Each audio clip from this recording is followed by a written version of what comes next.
ભુજ ખાતે ભાજપ આયોજિત પ્રબુદ્ધ નાગરિકનું એક સંમેલન મળ્યું હતું. સંમેલનમાં નાયબ દંડક જગદીશભાઈ મકવાણા સહિતના મહાનુભાવો ઉપસ્થિત હતા અને ખાસ કરીને વડાપ્રધાન નરેન્દ્ર મોદી જે બચત ઉત્સવ જાહેર કર્યો છે તેને લઈને પ્રબુદ્ધ નાગરિકોને માહિતી આપવાના હેતુસર અને લાભ લેવાના હેતુસર આ પ્રબુદ્ધ નાગરિક સંમેલનનું આયોજન કરવામાં આવ્યું હતું.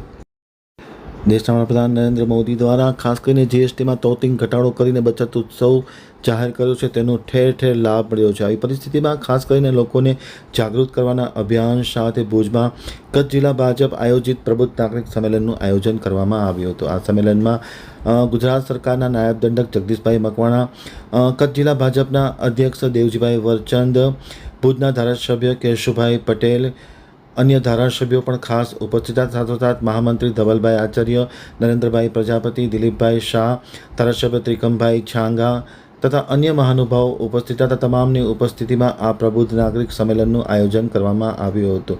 આ સંમેલનમાં ખાસ કરીને ઉપસ્થિત મહાનુભાવોએ નાયબ દંડક ગુજરાત સરકારના જગદીશભાઈ મકવાણાનું વિશેષ સન્માન કરવામાં આવ્યું હતું. ત્યારબાદ દેવજીભાઈ વરચંદનું પણ સન્માન કરવામાં આવ્યું હતું. અન્ય મહાનુભાવોનું પણ વિશેષ સન્માન કરવામાં આવ્યું હતું. આ પ્રસંગે પોતાના પ્રાસંગિક ઉદ્બોધનમાં ગુજરાત સરકારના નાયબ દંડક જગદીશભાઈ મકવાણાએ જણાવ્યું હતું કે દેશના વડાપ્રધાન નરેન્દ્ર મોદી દ્વારા ખાસ કરીને જે જરૂરિયાતમંદ લોકો છે તેમને ચીજવસ્તુઓ સસ્તી મળી શકે તેવા હેતુ સાથે આ જીએસટીમાં બચત ઉત્સવ જાહેર કર્યો છે અને બચત ઉત્સવમાં વધુને વધુ લોકો ભાગ લે, વધુને વધુ લોકો લાભ લે તેવી અપીલ કરવામાં આવી હતી અને ખૂબ જ અપેક્ષિત ચીજવસ્તુઓમાં ઘટાડો કરવામાં આવ્યો છે અને ખાસ કરીને સાથોસાથ સ્વદેશી ચીજવસ્તુઓ લોકો અપનાવે તેવી પણ અપીલ કરી હતી. વડાપ્રધાનના વોકલ ફોર લોકલનું જે આખું અભિયાન છે તેને લઈને પણ વિસ્તૃત જાણકારી આપવામાં આવી હતી. આ જાણકારી દરમિયાન તેમણે પ્રાસંગિક ઉદ્બોધનમાં જણાવ્યું હતું. સાથોસાથ દેવજીભાઈ વરચંદ, કેશુભાઈ પટેલ, ત્રિકમભાઈ છાંગા તથા અન્ય મહાનુભાવોએ પણ પોતાના પ્રાસંગિક ઉદ્બોધનમાં આજે દેશના વડાપ્રધાન